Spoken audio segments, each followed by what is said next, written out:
The views expressed in this program are those of the participants and do not necessarily reflect the views of 94.9 CHRW.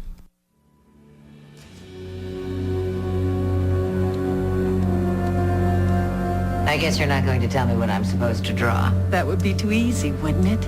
It's up to you. Draw whatever feels right. I've never been able to draw. My sister was the artist in the family.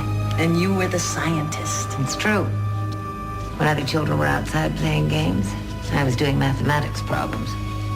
Mathematics. I can see why you enjoyed it. Solve a problem, get an answer. The answer's either right or wrong. It's very absolute. I've always found that satisfying. I'm sure you did.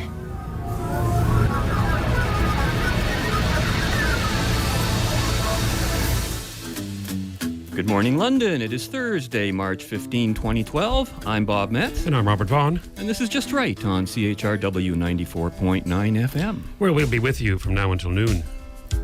Oh, no, not right wing. Just right. Fade into color, and color into black and white. Under the bedclothes, everything will be alright. And 519-661-3600 is the number you can always call to reach us to discuss today, among other things, mathematics, science, global warming, Margaret Thatcher, puzzles and games, believe it or not, all in one show. And we have a couple of remarkable guests to share these topics with. Robert, do you care to do the honors? Well, certainly, Bob. Joined in the studio today with us is Professor Christopher Essex and Lord Christopher Monckton. Now, Professor Essex, of course, has been a frequent guest on the show. He's a professor and associate chair of the Department of Applied Mathematics here at UWO. Former director, program in theoretical physics, here again at UWO. Former NSERC postdoc at the Canadian Climate Centre's Numerical Modeling Division, and author of, and this is what makes him rather famous outside of academe and inside, has taken by storm the troubled science, policy, and politics of global warming. And with Professor Essex, we have Lord Christopher Monckton, 3rd Viscount of Brenchley. Actually, this is going to be a long list here. Let me know if I don't cover everything.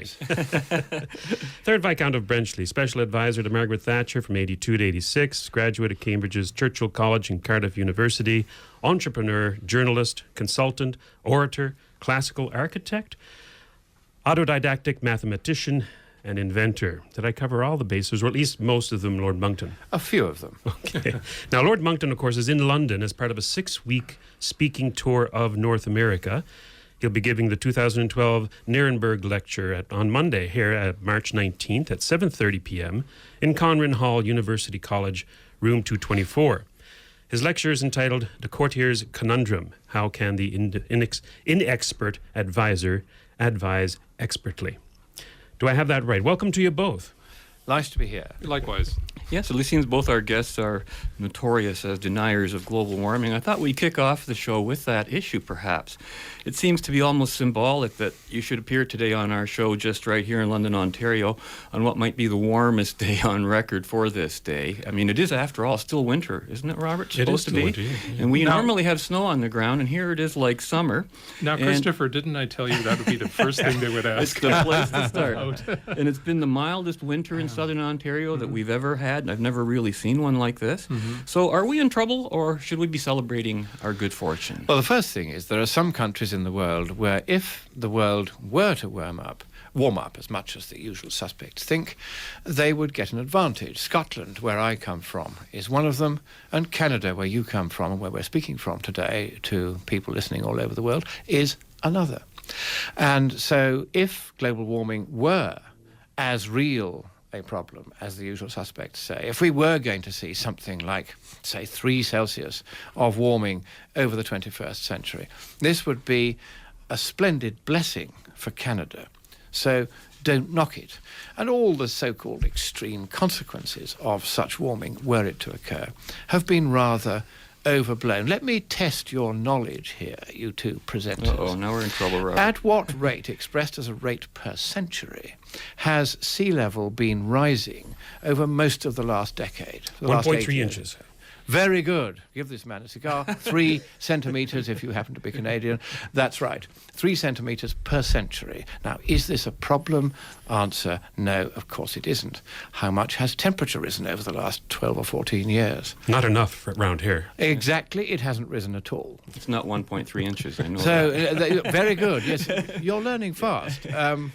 You know, you could become a climatologist yet. Or so the point comedian. is that there really isn't very much of a problem with the climate. It isn't happening. I mean, the rate at which the world has been warming in the generation since the first report of the Intergovernmental Panel on Climate Change in 1990 is really it's very small. And it's in fact well below the lowest estimate made by the IPCC in 1990. Their forecast has therefore proven, to use the mathematical word, unskillful. It has not come true. None of the disastrous forecasts they made is coming true. It isn't happening. Now, there are very good reasons why it shouldn't happen, but it isn't happening. A week or so ago, you gave a lecture at in Schenectady. Yes. And I watched that online last night, and you mentioned fraud. Yes, I did indeed. Is there fraud going on with the United Nations IPCC or some of the scientists, and what's going to be done about it? There are a few specific things that have happened that constitute fraud. To suggest that the entire process is fraudulent would be going way too far. Fraud is an attempt to obtain a pecuniary advantage to some or occasion a pecuniary loss to others by deception. So fraud is a very serious crime, and if I were to allege it against everyone to do with climate science, this would be absurd. What is the case, though, is that there are 1 or 2 very specific examples where fraud has, in my opinion, been committed. And very slowly, step by step, we are closing in on the fraudsters, and eventually reports will go to the FBI in the United States, to the police in the United Kingdom, to the police in New Zealand, to the police in India, saying, here are a few specific people, I'm not going to name names on the program, you wouldn't expect me to do that, who appear to us to have committed fraud for the sake of either profiting personally or doing down everybody else by over-promoting the climate scare in a way which involves specific, narrowly focused, very clear examples of deception. Now, this wouldn't have anything to do with West Anglia, would it? And the East Anglia. East Anglia, sorry, yes. No, what happened there was that I would say a whistleblower, depending on your point of view, you might say a hacker or thief, released emails from scientists in the climate field all over the world to each other, which had been, for some reason, ended up being stored on the servers at the University of East Anglia. And these emails did reveal a series of wrongdoings, which the public authorities then did their very best to look the other way about. They were advising each other to destroy data in case the likes of us tried to ask for them so that we could check whether the science had been done right.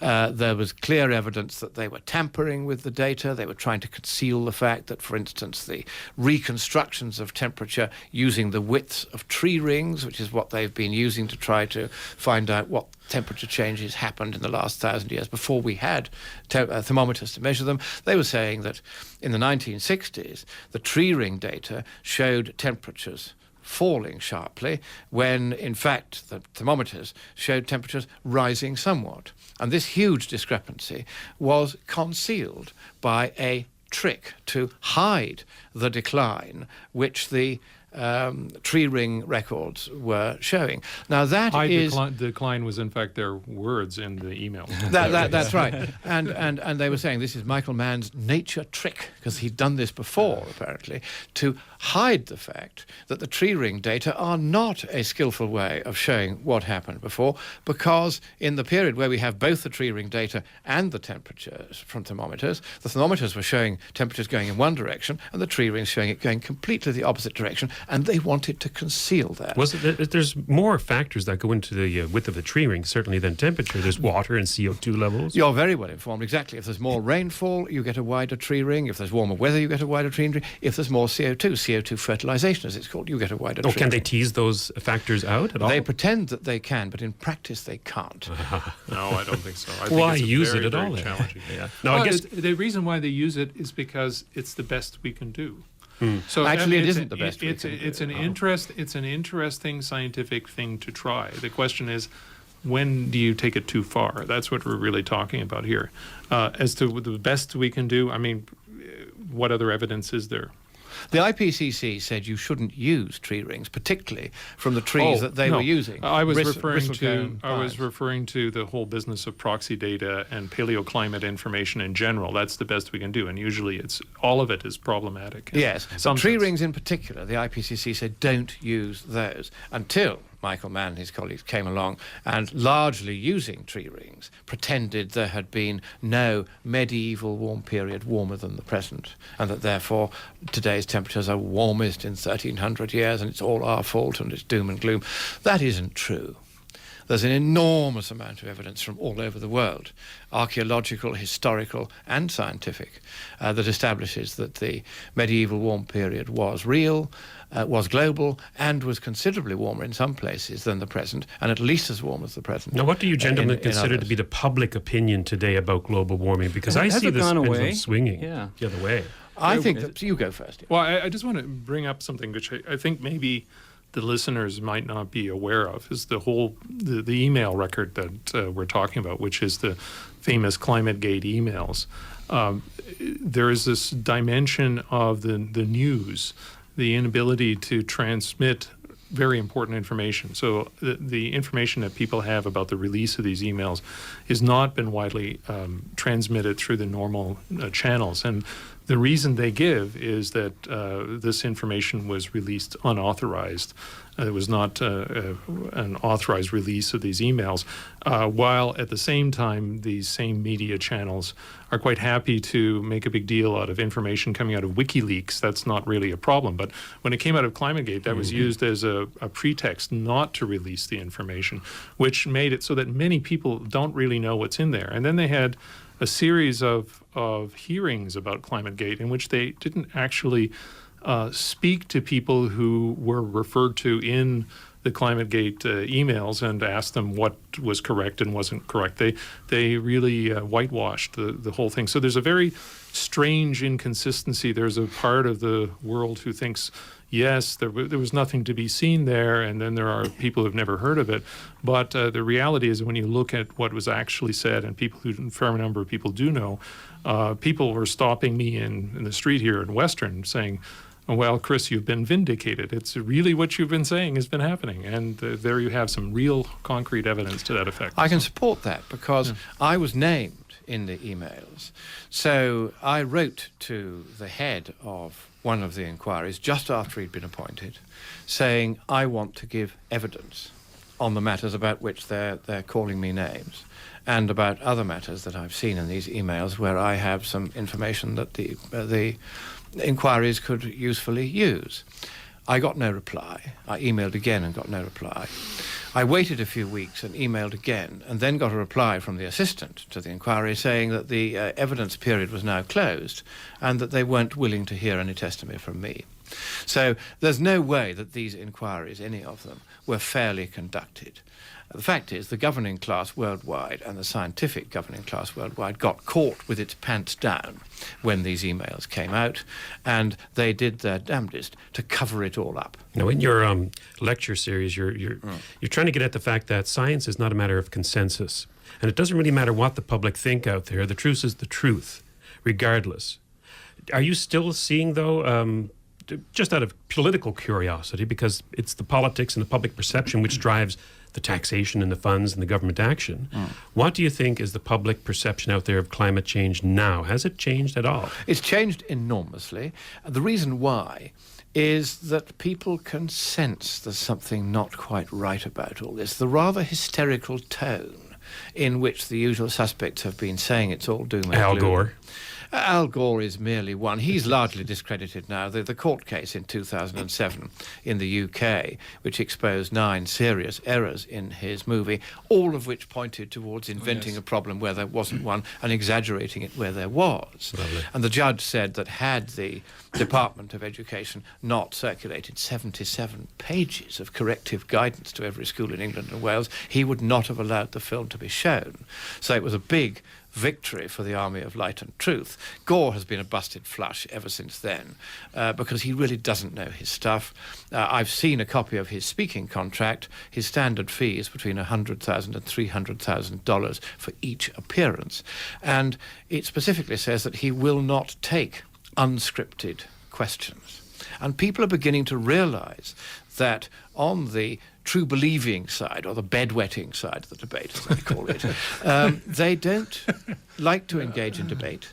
They don't like to take questions. They like to merely hand down, as though from on high, the tablets of Moses, saying this is it and you can't argue, there's all a consensus. But of course Aristotle, 2,300 years ago, codified the commonest fallacies in human discourse, one of which was what the medieval schoolmen would later call the argumentum ad populum, the head count fallacy. Just because you're told that lots of people say they believe a thing to be so, it doesn't mean that there are a lot of people, doesn't mean they do say what you're told they say. Even if they do say it, doesn't mean they believe it. Even if they believe it, doesn't mean they're right. Even if there were a consensus, the fact of that consensus tells you nothing about the truth or falsehood of what that consensus is about. And everyone who's had a classical education, as I had, would know that straight away. In any previous generation, the notion that there's a consensus would be regarded as intellectual baby talk. Well, even my mother, I just want to say, advice from my mother, and quite aside from Aristotle and everything else, when I was a child, I would say to her, well, I have to do this because all the other kids are doing it. And she would say, well, if everyone else was jumping off a cliff, would you two do that too? I mean, that was she already knew about Aristotle, my mother, I saw you speaking sort of to this on the Michael Corrin show, an older one you appeared on. He asked you an interesting question. He said, why is it that it seems that the left and right are lined up on two opposite sides of this issue? And your response, if I recall, was something to the effect that, well, the British Conservative Party is sort of center-left, as you define them. And the implication from your answer was that the left does also deny global warming, but they're called conservatives. Was that the intention of that answer? Well, I mean, no, because the Conservative Party in Britain are true believers. They're bedwetters, just like everybody else. Exactly. I mean, the backbenchers are not, but everybody in the government, the official line is, global warming's all terrible and we have to save their planet. I mean, all of it's baby talk. The fact is, there's nothing wrong with the planet. It's been here for 4,567 million years, with the climate changing all the way through. It's changing now. It'll go on changing. But the effect of us on the planet is simply not significant. But to get onto this question of why has there been an apparent left-right split, this is the traditional divide in politics, which goes all the way back to early imperial China, where the governing class tended to be what the Chinese called legalists. We would call them now totalitarians, interferers in every tiny aspect of people's lives. The governing class likes to govern. The more government it can do, the more it can save us from ourselves, prodigiously at our expense, of course, the more it likes it. So instinctually, you'll find that governments will tend to say, we don't very much care whether the global warming storyline is true. And the more honest ministers around the world that I've spoken to on this are quite open about it. They say, we don't care whether it's true. But it's just so good for us to pretend that it is true, because we can extend our power and increase what the civil service in Britain call the tax base, which is the various ways of extracting ever more money from the ordinary guy. And the ordinary guy has got the point. I mean, in the cab on the way to the airport, coming out here to America, the cabbie said, global warming, governor? He said, nah, it's just another way of getting taxes out to the working class, isn't it? And with that, I think that we've just entered into the realm of politics, so now's a good time to take a break. And when we come back, we will get into more politics with Professor Christopher Essex and Lord Monckton. We'll be back right after this. At the request of Mrs. Thatcher, the UK Met Office set up a climate modelling unit which provided the basis for a new international committee called the Intergovernmental Panel on Climate Change, or IPCC. They came out with the first big report which predicted climatic disaster as a result of global warming. I remember going to the scientific press conference and being amazed by two things. First, the simplicity and eloquence of the message and the vigour with which it was delivered. And secondly, the total disregard of all climate science up till that time, including, incidentally, the role of the sun, which had been the subject of a major meeting at the Royal Society just a few months earlier.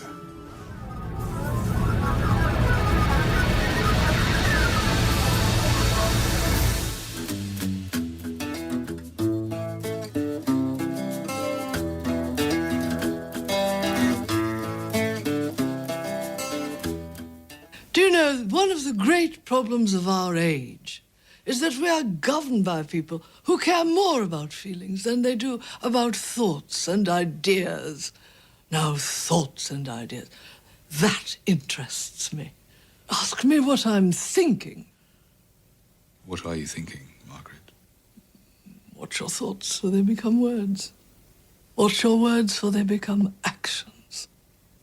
What's your actions, for they become habits? What's your habits, for they become your character? And what's your character, for it becomes your destiny? What we think, we become. My father always said that. And I think I am fine. Do you think that movie was a fine rendition of Margaret Thatcher, Lord Monckton, or because you knew her personally? Well, I had the pleasure of working for her for 4 years. I was a very junior cog in the machine. I was a policy wonk in her policy unit. There were 6 of us. And none of us was a scientist. None of us had a piece of paper to say that we had had the approved socialist training in science. So, faute de mieux, I ended up giving quite a lot of the scientific advice. It would be wrong to describe me as the science advisor, though in practice I did give the science advice. She was exactly, as that clip describes, fascinated by ideas. Give you an example. I went to say goodbye to her after my 4 years there, which is twice the usual stint in the policy unit. And I gave her a little silver puzzle. 12-piece puzzle I'd designed, and she gave me a signed photograph, and I think probably the signed photograph was more valuable than the puzzle, but anyway. Then I said, can I have one more fourpence worth? And rather resignedly she said, yes, dear. And so I then set forth an idea to her that I'd been working on. It was to do with sorting out the mess that the taxation and benefit systems had got into, and they were fighting against each other, and large numbers of people were being effectively paid by the government not to ever think about going anywhere near doing a job, and this was unfair to them and very unfair to the taxpayer. And I said, there are ways of reforming this which are quite unexpected and will go very much against everything that you thought and everything that you hold dear. But I said, there are reasons why I think this is right. Now, she then let me describe this and immediately stiffened and said, that's a shirker's charter, dear, giving everyone money regardless of whether they work or they don't. I said, that's what you're doing now, but you're doing it in a complicated, expensive and futile way which imprisons people in poverty. Redo the way you hand out the money. And you'll end up handing out less because you'll be encouraging people to go into work rather than bribing them not to. And I described it. I took the Thatchers. I said, Thatcher, Dennis, Margaret, 2 children. Supposing you were on the dole, I said, and I offered you quite a large amount of money per week to come to work, and I specified the amount, which was a big amount for that time. Would you go to work? And she said, yes, dear. And I said, if you wanted to get the largest income for your family, you wouldn't. The state pays more than that. She said, really? I said, yes. Here are the figures. And I had back-engineered the DHSS tax benefit model. so that I could take any family type and show exactly what would happen if you changed any of the ways of doing taxation and benefits and how it would affect that family. And at the macro scale, how it would affect how much it would cost the government in net terms. She was riveted by this, and she said, I tell you what, dear, I want to hear more about this. And then she tiptoed to the door and pushed it shut in the face of the Japanese ambassador who was due to have the next meeting. He was told to come back another day. Once she shut the door, that was the signal to her private office that she had been captivated and was going to be there for some time. Then she said, I think we ought to have a little drink, dear, don't you? And she tiptoed rather archly over to the bookcase, pulled out a tedious-looking tome, and behind it was a bottle of very nasty whiskey. I won't say what brand, it would be unfair to them, and 2 glasses. And she was a great whiskey drinker. Dennis always drank gin. Normally it's the other way around, but that's how it was with them. So we had whiskey, and I was still there. That's telling, actually. An hour and a half later.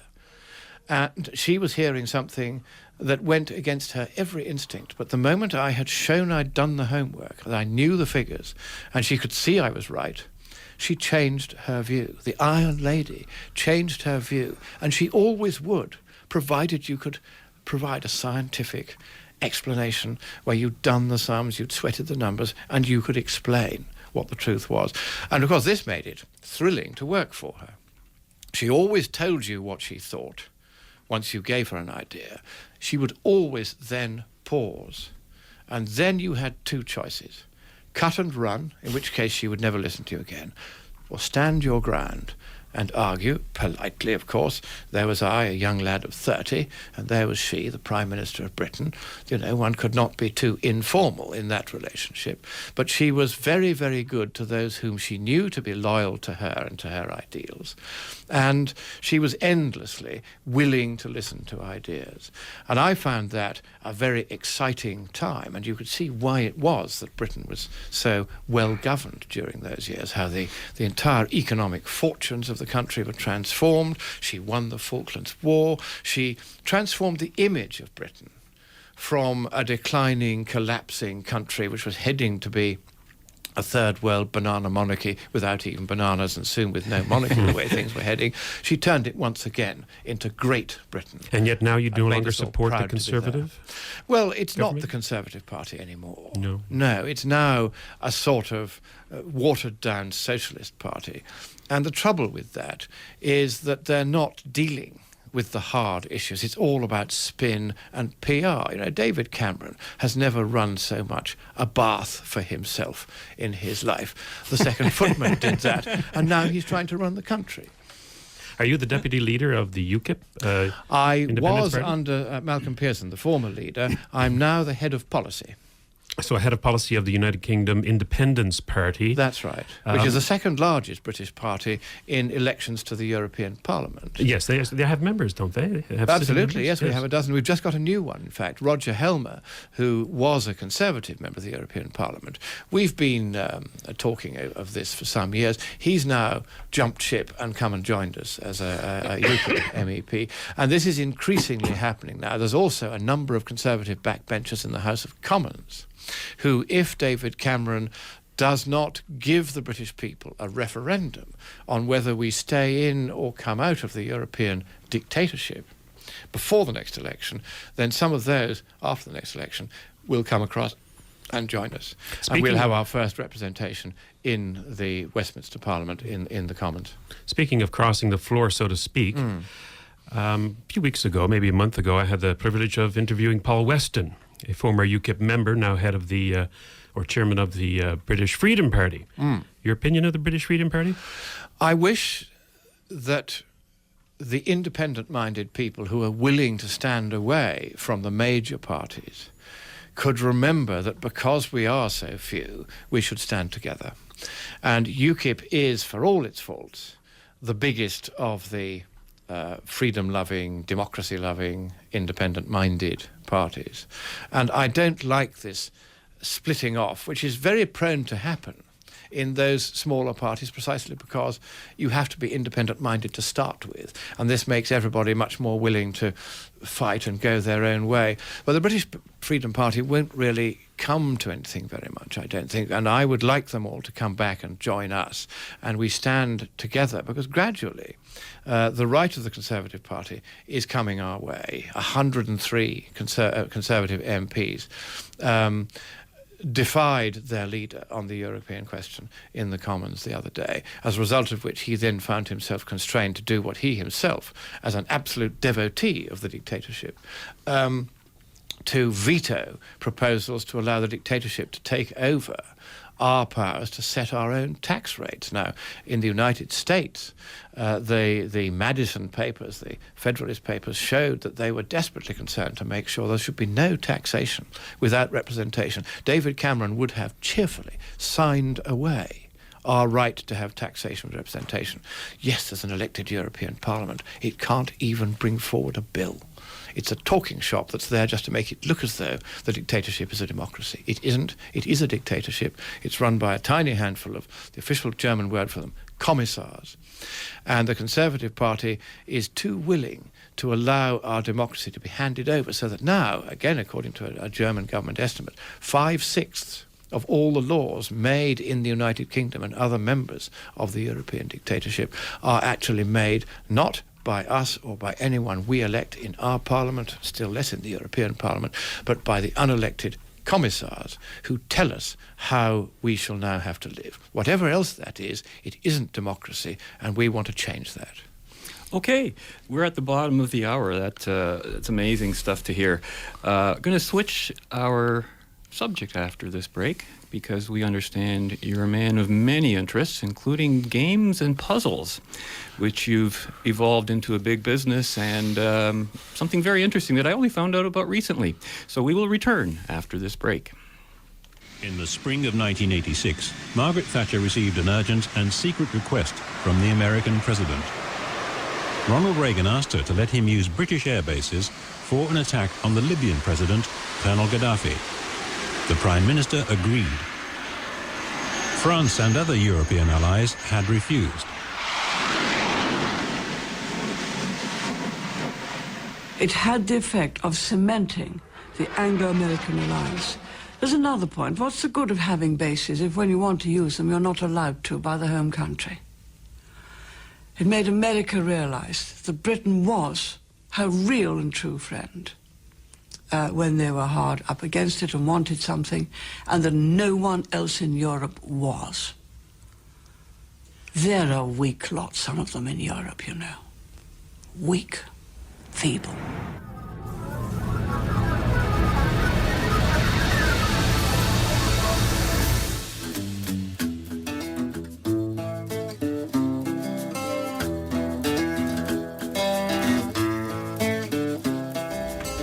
Come.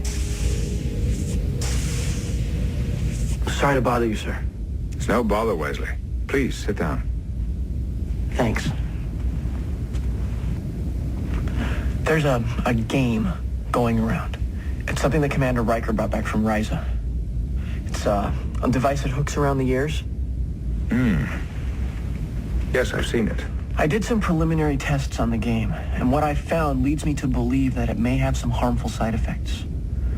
Specifically, sir, I think it's psychotropically addictive. Addictive? What have you discovered? The game initiates a serotonin cascade in the frontal lobe of the brain. Now, I know that's nothing conclusive, but it could explain why everyone is so attracted to it. And at the same time, it stimulates the brain's reasoning center. I don't know what that's all about. I'll start an investigation immediately. Thank you, Mr. Crusher. Welcome back to Just Right on CHRW 94.9 FM, where you can give us a call at 519-661-3600 to join in on the conversation. You can also email us at feedback@justrightmedia.org, and you can go to our website to look up all of our past shows, going back to, 241 shows, I think, of today. That's right. Yeah, 241 shows today on justrightmedia.org. And we're joined in studio, in case you're joining in right now, with Professor Christopher Essex of the Mathematics Department here at the University of Western Ontario. Applied mathematics, please. Oh, excuse me. Applied mathematics. And Lord Christopher Monckton. Also a mathematician of sorts. Is that correct? Can I ask you Yes. to ask him if his games produce serotonin cascades, as in the Courtier? Don't all games do I'm that? sure they do excite the pleasure center somehow that's or right. other. Maximum warp, Mr. Wolf. So you do have quite a background of puzzle making, and you are known for the Eternity puzzle, and you're also known for Sudoku X. Would That's you right. like to explain a couple of those? Let's start with Sudoku X. Sure. I was away in Cyprus when the craze for Sudoku broke in the Times and the Daily Mail in London. I came back 6 months after the craze had begun, and I thought, I want a piece of this. But of course, by then, every newspaper had got its own Sudoku puzzle, so I thought, I'm going to do something different. So I played around with it on the computer and decided that the smart thing to do would be not only to have the rows and columns and boxes containing all the digits from 1 to 9, but also to have the 2 diagonals containing all the digits from 1 to 9. And so here's a little puzzle for your listeners.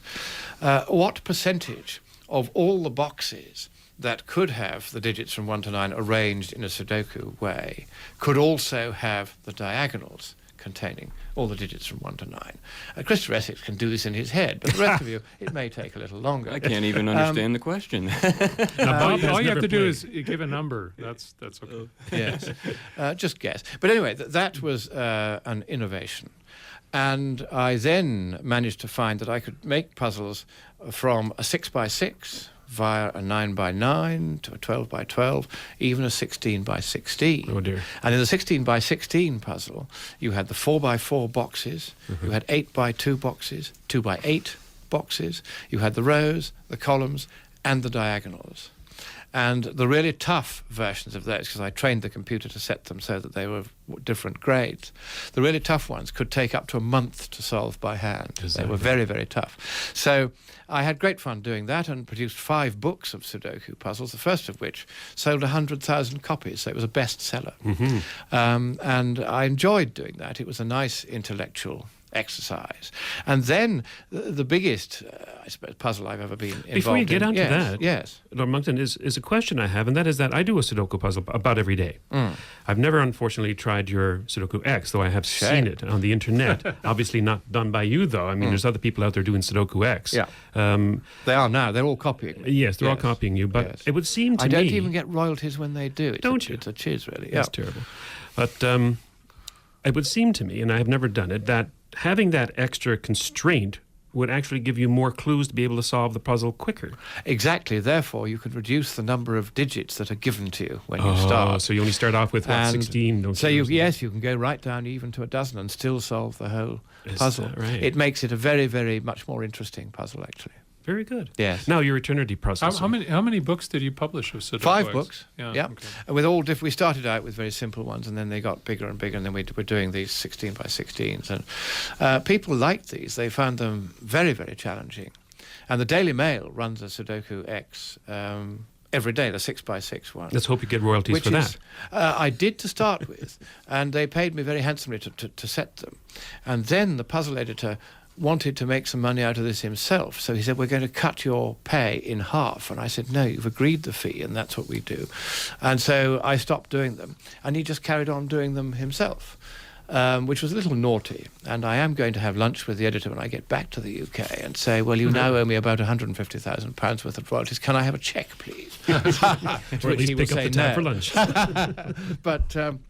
you have to accept that if you invent something that's interesting, people will copy it and take advantage, and life is like that. It's tough. You just have to go off and invent something else. Talking of which, let's turn to the Eternity puzzle. Yes. And this was an idea I came up with because I had designed a little, what they're called tessellation puzzles, a particular kind of mathematical jigsaw, and I'd given one to Margaret Thatcher when I left her service, just 12 pieces made out of silver, based on triangles joined together. And about 2 years later, her private office got in touch, and they said, you've got to help. The entire business of government has come to a standstill because Margaret has been trying to solve your puzzle, and neither she nor Dennis can do it. And if we're ever going to get the government back on track, please, please, please, will you send us the answers? So I sent them the answers, of which there were several hundred, in fact, solutions. And, so fortunately, the government got back on track. But I realised that this allowed the possibility that if you had slightly more complicated pieces, you could have a puzzle of, say, 200 pieces, which would be so difficult to do that you can offer an enormous prize, and it would take so long before anyone won it that you would have sold shed loads of puzzles in the meantime and got filthy rich. You're quite the capitalist. I'm afraid so. Filthy capitalist, that's me.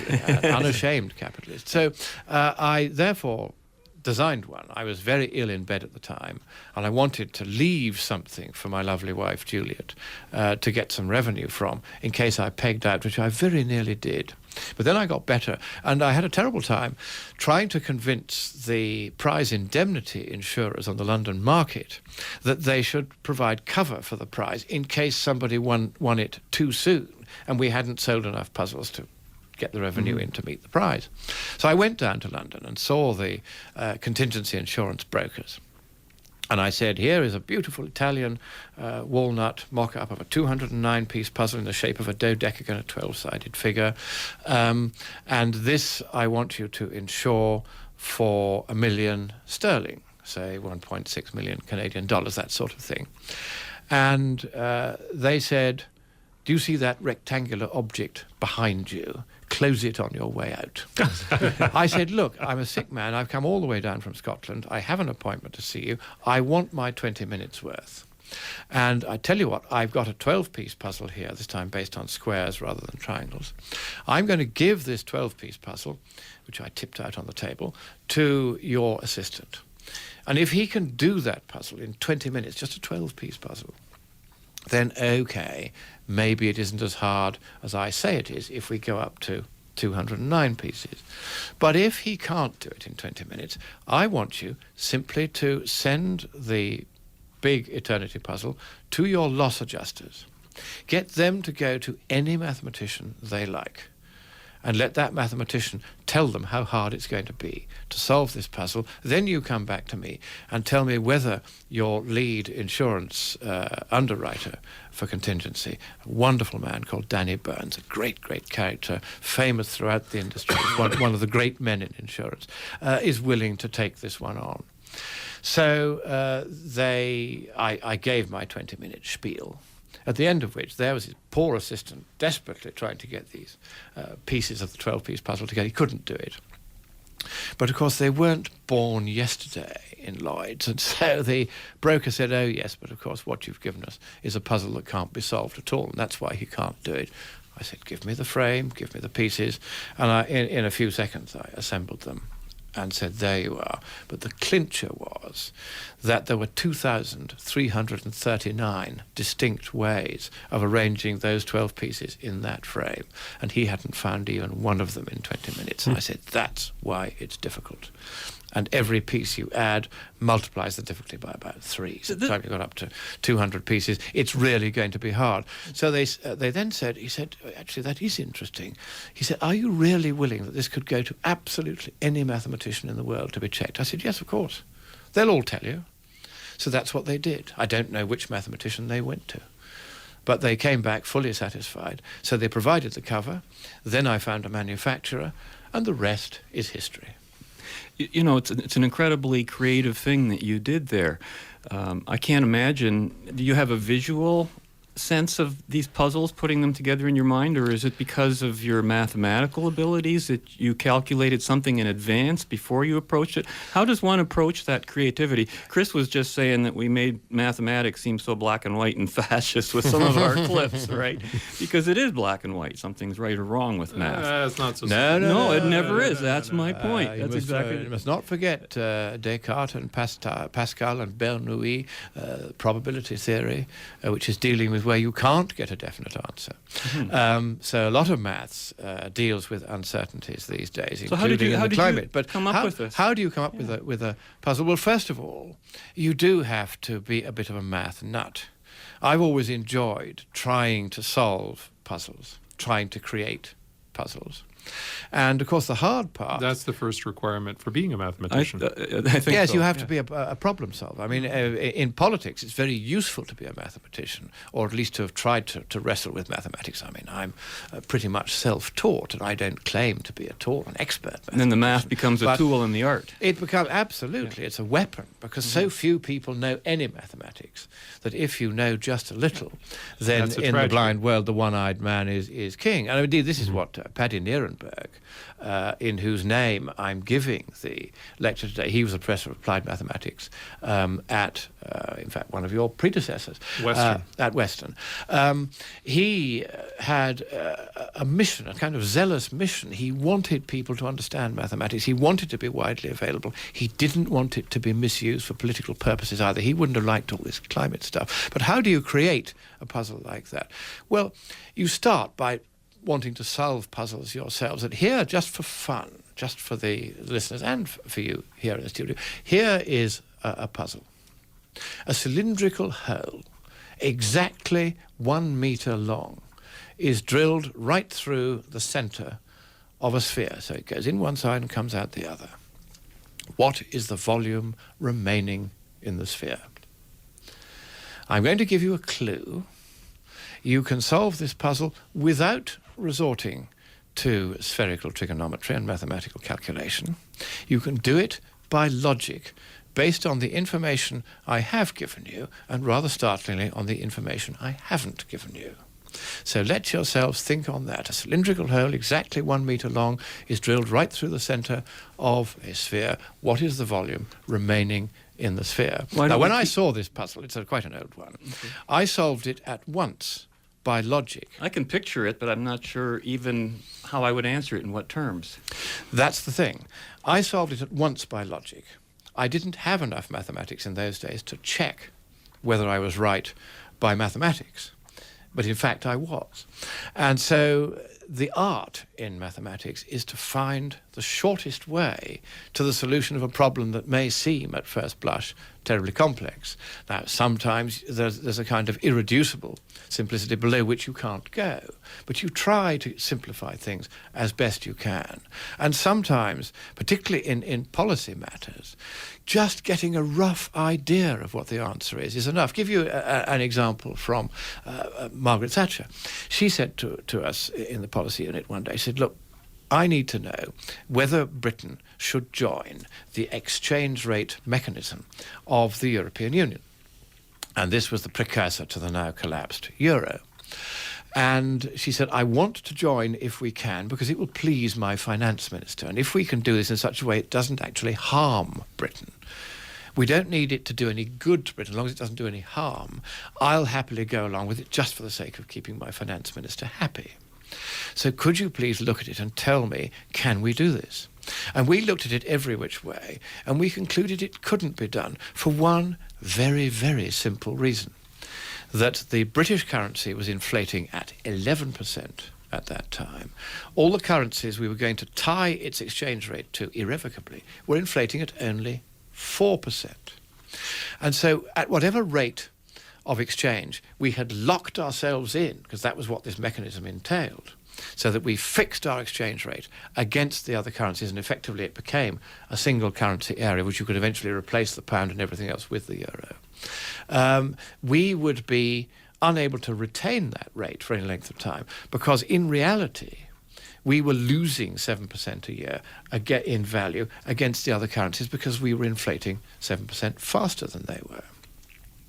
And so we said to Margaret Thatcher, don't do this. It can't work, because 11 minus 4 doesn't equal 0.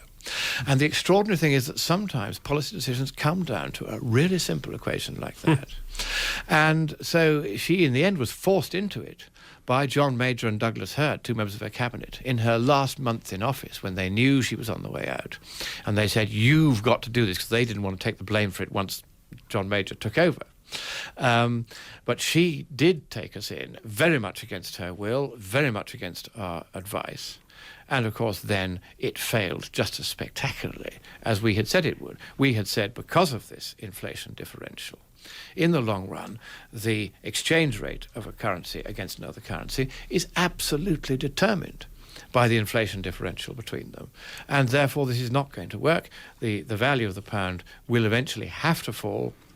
Trying to keep it up with ever higher artificial interest rates will destroy the British economy and may also destroy the mechanism. And in the end, indeed, it was both. We destroyed the European system and the British system. Looks like every country needs a puzzle maker in their policy councils.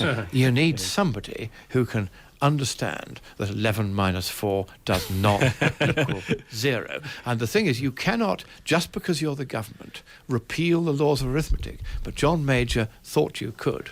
And it destroyed his political career because he wouldn't listen to those of us who had done that very simple sum on the back of an envelope. All right, we're coming down to our last few minutes, and then after our last break here, we'll wrap up with some final comments. Einstein didn't learn how to talk until he was 6 years old. So I'm not sure if Baby Einstein is the best name for a video that's supposed to make your kids smarter.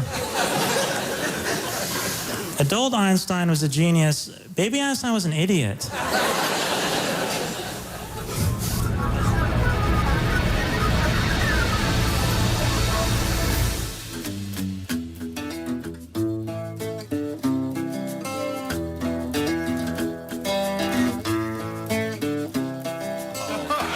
It's a tie score. Greg, you get to pick. That's good. The math teacher was so popular, they gave him Descartes blanche. For $300, in the coordinate system named for René Descartes, what are the values of x and y at the origin? Benjamin? 0. 0. My hero, 0. Our new category. We are in studio with Professor Christopher Essex and Lord Monckton, who are both mathematicians of sorts and are going to be talking about of sorts. Well, I'm a mathematician of sorts. He's a real one. He's a real one. An applied mathematician. Applied. No, yes. I'm an impure mathematician. Now this event coming up, the Courtier's Conundrum. It is a conundrum. Could you describe it for us? Certainly. The problem is that the busy statesman is so busy that he or she doesn't have time to listen to more than a small kitchen cabinet of trusted advisors. There will only be typically half a dozen of them whom she can really trust. And that means that because government pokes its nose into so many different specialist fields these days, nowadays including even the weather, most of the time the advisors from whom she wants advice will be having to give advice in areas where they have absolutely no qualifications to do so. Now you may say, why doesn't the Prime Minister go and just listen to the experts? Well, of course, all Prime Ministers and Presidents will do that. They'll always hear what the experts have to say. But after all, if you simply deferred to the experts without ever checking, then you don't need politicians at all. Let the men in white coats govern the asylum. Precisely. Instead of the politicians. So there has to be some way of second-guessing the experts. And that's what the advisor has to do, even though he himself won't be, most of the time, an expert in the field that he's looking at. And so the Courtier's conundrum is this: how can the inexpert advisor advise expertly?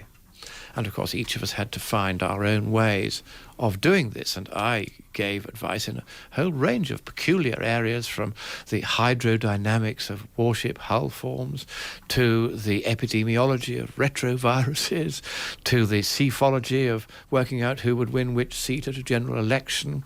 All of these peculiar things that, including climate change. And at that time I was saying to the Prime Minister, look, be a little careful. The scientists are worried about this. We need to acquire the expertise to find out whether there really is the problem they say there is.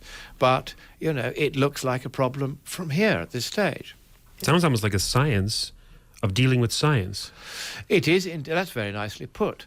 And how does the inexpert advisor cope with You actually this? have to be a polymath. Yes, you do. A polymathematician, if you like. You have to be, which is not a parrot who's good at sums, but you have to be able to Though I wouldn't take advice from Stephen Fry when it comes to necessarily politics, because he's been described as a polymath as well. Yes, no, he's a lefty, which means he's automatically disqualified from giving sound advice. But no, the point is that what one has to do is to find a way into a problem and then come up with a sensible answer. When the HIV problem came along, I was the first person in the policy unit to realise that this was potentially very serious. So I set up a computer model using Cayley matrices and simple matrix addition, which is the easiest of all the processes of matrices, so as to try to model for the first time how these peculiar retroviruses, which lingered in the body in the way that previously hadn't been believed possible, would spread. And you could tune 30 or 40 parameters in this simple model so as to find out roughly what the rate of reproduction would be, how far it would spread into the population. And nobody else had done this at that time. And I did this and realized that unless sensible control measures were taken, tens of millions of people worldwide were going to get killed by this. And at that time, the official advice was it was all going to be all right, really. And actually, it was quite clear to me that it wasn't, and that we were in for a very hard time, unless the initial few people who were infected did not spread it on to anybody else. And the normal health measures that would be taken in these circumstances would be to make sure that in some way or another you would isolate those who'd got it from those who hadn't. And with HIV, it doesn't transmit very easily. The isolation doesn't mean you've got to lock them up somewhere.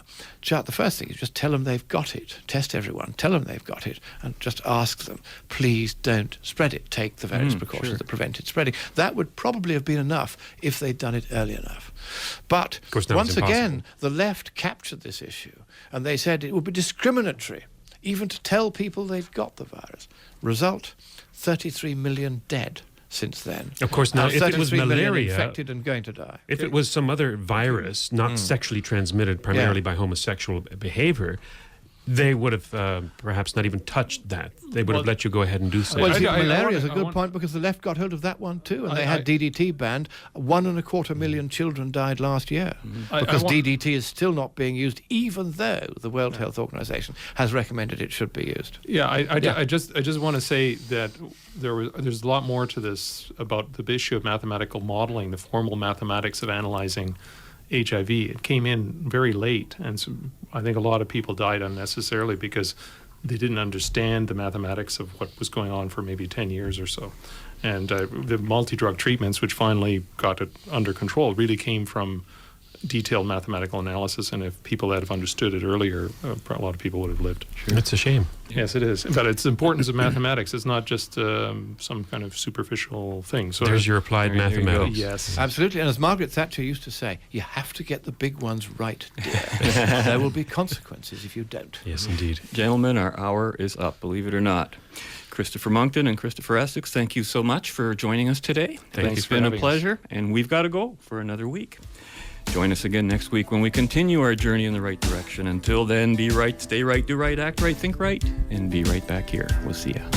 Fade into color, and color into black and white. Under the bedclothes, everything will be. I was at this bar and this crazy girl was hitting on me, and I was not into it. She wanted my number. My friend said I should just give her a made-up number. So I told her it was 60 gajillion.